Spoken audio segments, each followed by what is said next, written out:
Hi student, GIT का online class आप सबका स्वागत है। और आज की क्लास में हम जानेंगे कि बेसिक अकाउंटिंग के बारे में कि अकाउंटिंग होता क्या है और इसका हम अपने बिजनेस में इस्तेमाल क्यों करते हैं।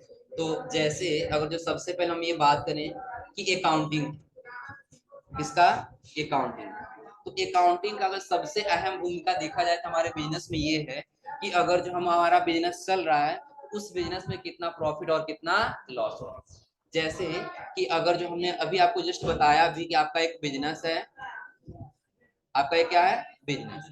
और इस बिजनेस में आपने अपने सप्लायर से क्या किया, आपने अपने सप्लायर से कोई सामान खरीदा कितने रुपए में, 100 रुपए।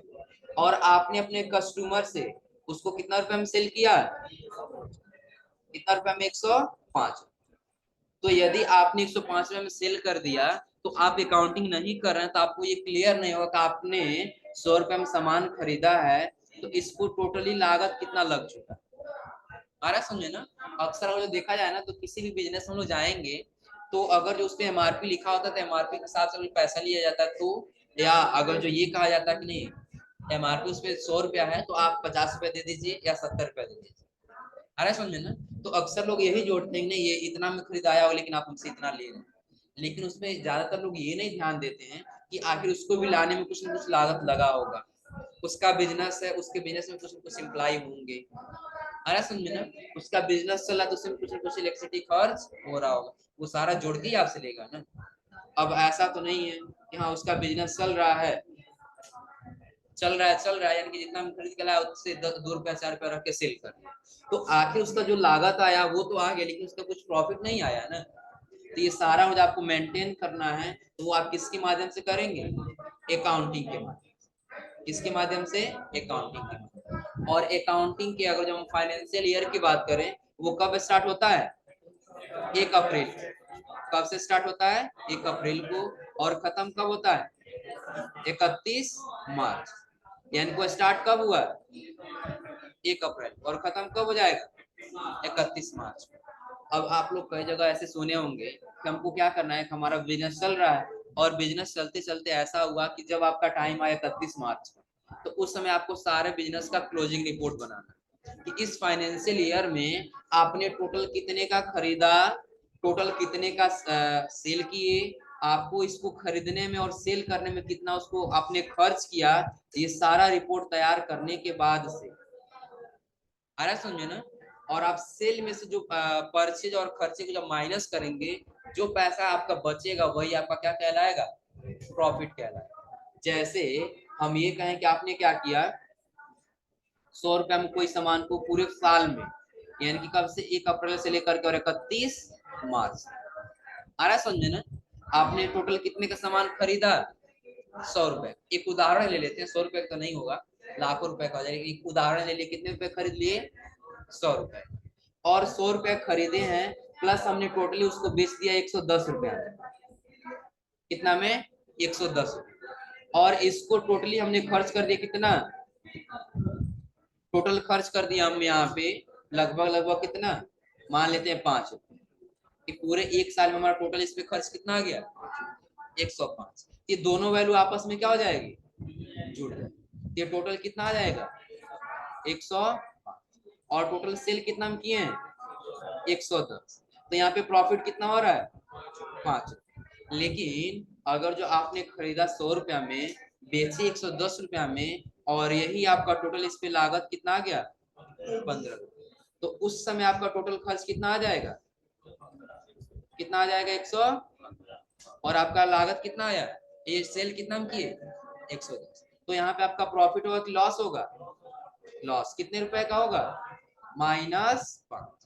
कि जब भी हम अकाउंटिंग करने जाएंगे ना तो एक चीज ध्यान दीजिएगा, सेल में से परचेज और खर्चों का जब हम माइनस करेंगे और जो पैसा यदि प्लस में आएगा तो आपका प्रॉफिट है, और यदि वो पैसा माइनस में आएगा तो आपका क्या है, हमने वही काम किया यहाँ पर ना कि आपका ये परचेज है, क्या है, परचेज। और ये आपका क्या है, सेल है। और ये आपका क्या है, टोटल एक्सपेंस है। एक्सपेंस का मतलब होता है खर्च, क्या है, एक्सपेंस। हमने परचेज और एक्सपेंस को जोड़ा और ये जोड़ने के बाद हमने सेल से क्या कर दिया, माइनस कर दिया। तो टोटल जो वैल्यू बचा है वही हमारा प्रॉफिट और लॉस माना है। आ रहा समझे ना। अब यदि यहाँ पे हम हमारा प्लस में आया तो प्रॉफिट है और माइनस में आया तो लॉस। इतना क्लियर सबको ना। अब चलिए सबसे पहले हम लोग आते हैं अपने नोट्स पर। अब सबसे पहले आप देखेंगे तो आपका लेसन 1 स्टार्ट हो रहा है किसके बारे में, basic concept of financial account. कि जो फाइनेंशियल होता है ना, जो हम अपना बिजनेस करते हैं उसका जो हम फाइनेंशियल अकाउंटिंग करते हैं उसका बेसिक कॉन्सेप्ट क्या होता है। तो यहाँ पे आप लोग देखेंगे तो हिंदी और इंग्लिश दोनों में दिया गया। तो अगर हम यहाँ पे आए तो कह रहा फाइनेंशियल अकाउंटिंग यानी किसी इंटरप्राइजेस के बिजनेस लेन देन का वर्गीकरण, रिकॉर्डिंग और रिपोर्टिंग का प्रोसेस अकाउंटिंग कहलाता है। यानी कि आपने कोई एक बिजनेस किया है ना, तो उस बिजनेस में आपने कितना लेन देन किया उसका वर्गीकरण, आपने टोटल कितना ट्रांजैक्शन किया उसका रिकॉर्डिंग, आपने कौन कौन सा रिपोर्ट तैयार किया, ये सारा प्रोसेस आपका क्या कहलाता है, अकाउंटिंग कहलाता है। जैसे अगर जो आपका एक बिजनेस है, क्या है आपका बिजनेस है, तो आप किसी से न किसी से पैसा लेन देन करेंगे कि नहीं करेंगे, करेंगे ना। आप अपने सप्लायर को पैसा देंगे तो कस्टमर से पैसा, ये आपका क्या हो गया, प्लस आपने जो सामान बेचा, जो सामान खरीदा उसका आपने रिकॉर्डिंग किया, रिकॉर्ड किए, प्लस आप उसका रिपोर्ट तैयार किए। जैसे कि अभी हमने बताया आपका फाइनेंशियल स्टार्ट कब से हुआ, 1 अप्रैल, और खत्म कब हुआ, 31। तो जब ये फाइनेंशियल ईयर का लास्ट आया तो आप रिपोर्ट तैयार करेंगे नहीं करेंगे, तो यही सारा प्रोसेस आपका क्या कहलाता है, अकाउंटिंग कहलाता है। कि अगर आपसे ये पूछा जाए कि अकाउंटिंग किसे कहते हैं, हम ये कह सकते हैं कि एक बिजनेस में यदि टोटली लेन देन का वर्गीकरण और उसके बाद से टोटली ट्रांजैक्शन का रिकॉर्डिंग और टोटली ट्रांजैक्शन का रिपोर्ट तैयार करने का प्रोसेस ही हमारा क्या कहलाता है, अकाउंटिंग कहलाता है। इतना क्लियर सबको ना। अब जैसे आगे जाएंगे, यहाँ कह रहा है क्या, फाइनेंशियल अकाउंटिंग की वह ब्रांच है जिसकी प्राइमरी उद्देश्य उस बिजनेस के फाइनेंशियल लेन देन के आधार पर फाइनेंशियल स्टेटमेंट तैयार करना। कि अगर हम कोई बिजनेस कर रहे हैं तो उसका कैसा ब्रांच है, तो कह रहा है कि उसकी प्राइमरी उद्देश्य एक यही होता है कि उस बिजनेस का फाइनेंशियल लेन देन के आधार पर, कि जो आपने लेन देन किया है ना उसके आधार पर उसका एक स्टेटमेंट तैयार कर सके। क्या तैयार कर सके, एक स्टेटमेंट तैयार कर सके। जैसे अगर आप लोग अपने बैंक में जाते हैं और बैंक में आपने जो लेन देन किया है तो उसका आप एक स्टेटमेंट निकलवाते हैं ना, कि कब हमने किससे पैसा लिया और कब हमने किससे पैसा दिया, तो वही सारा आपका क्या है, एक स्टेटमेंट। सेम वैसे आपके बिजनेस में और पैसे का जो भी लेखा जोखा रखना है और वो आपको एक स्टेटमेंट तैयार करना, तो वो कौन करेगा, फाइनेंशियल अकाउंटिंग करेगा। और आयकर फाइनेंशियल अकाउंटिंग के द्वारा हम उस बिजनेस के रिजल्ट यानी लाभ या हानि का भी पता लगा सकते हैं। कि अगर जो एक स्टेटमेंट निकलेगा तभी तो हम अपने बिजनेस का लाभ और हानि का पता लगा पाएंगे। अब आपके बैंक से, आपने अपने बैंक में पैसा रखा था 10,000 रुपया और आपने किसी को 2,000 रुपया भेज दिए और आपके पास बचना चाहिए कितना, 8,000 बचना चाहिए ना, लेकिन आपके पास बचा कितना, 7,000।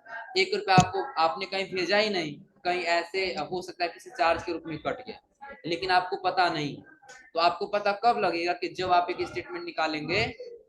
सेम वैसे आपके बिजनेस में यदि आपका कोई बिजनेस है और उस बिजनेस में यदि आप टोटली लाभ या प्रॉफिट और लॉस का पता लगाना चाहते हैं, तो आप उसके लिए पहले क्या तैयार करेंगे, स्टेटमेंट तैयार करेंगे, तब आप अपने बिजनेस का लाभ और हानि का पता लगा सकते हैं।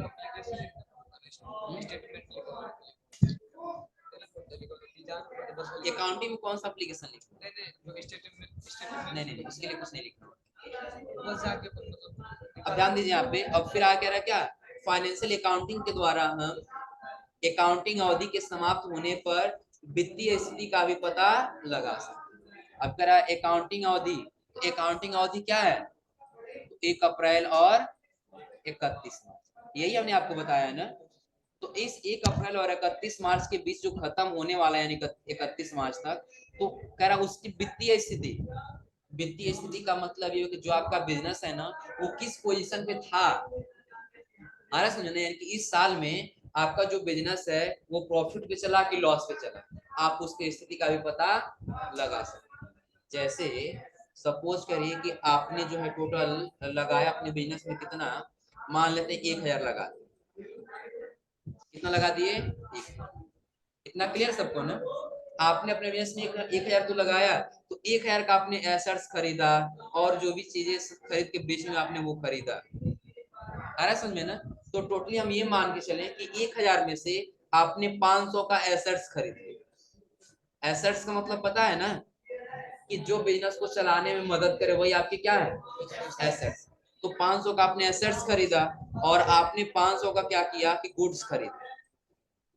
क्या खरीदे? गुड्स। जो गुड्स आप क्या करेंगे? अपने कस्टमर से सेल करेंगे। आ रहा है समझ में ना? तो टोटली आपने कितना रुपया लगाया है? एक। और आपने क्या किया कि जब टोटली सेल किए तो आप टोटल सेल कर दिए, सपोज डेट मान के चलिए कितने रुपए का? 1000 का। कितने का? 1000। लेकिन जो आप 1000 का सेल किए हैं ना, तो इस 1000 पे सेल करते समय आपने 200 रुपए का क्या किया था, इसमें से निकाल करके और आप फिर कोई एसेट्स खरीद, क्या कर लिए थे? फिर कोई एसेट्स खरीद लिए थे। तो अब आपका टोटल कितना हो गया एसेट्स? 700 का हुआ ना? टोटल आपका एसेट्स कितने का हो जाएगा? 700।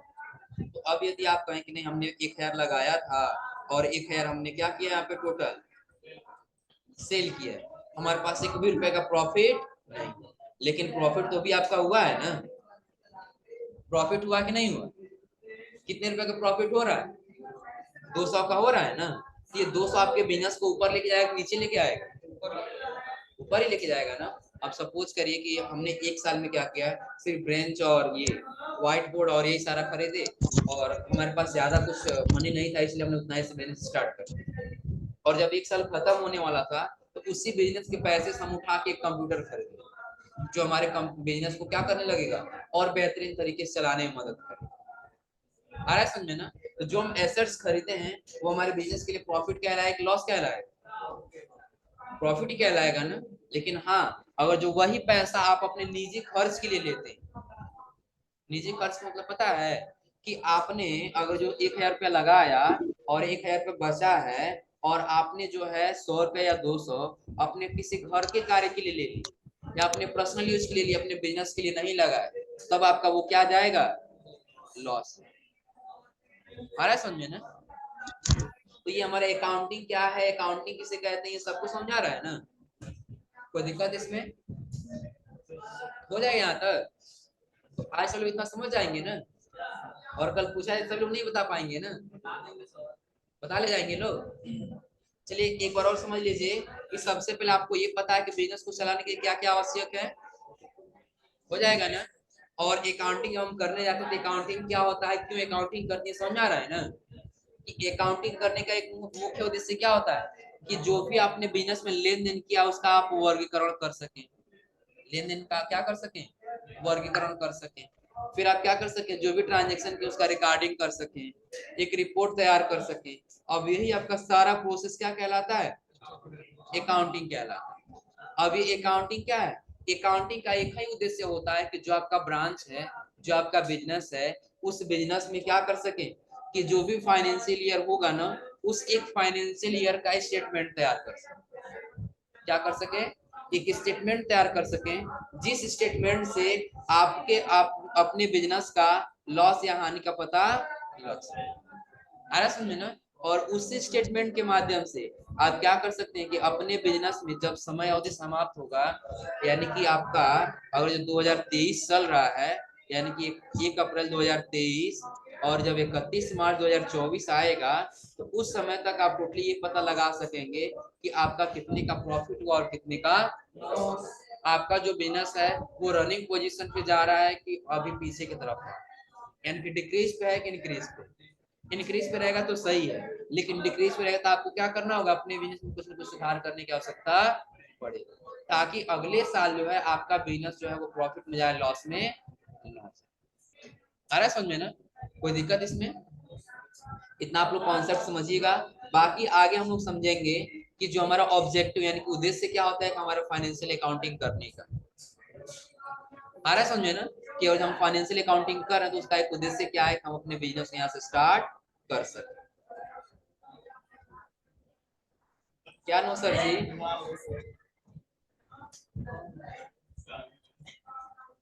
हो जाएगा इतना ना। तो आज आप लोग इतना कॉन्सेप्ट अपना क्लियर करिएगा, और अगली क्लास हम लोग पढ़ेंगे क्या, ऑब्जेक्टिव ऑफ फाइनेंशियल कि और हम लोग फाइनेंशियल अकाउंटिंग करेंगे ना, तो उसका उद्देश्य क्या होगा, वो काम क्या करेगा हमारे बिजनेस में, कैसे इसका फेज होगा, ये हम लोग जाने किसमें नेक्स्ट क्लास। आज आप लोग इतना ट्राई करिए बस।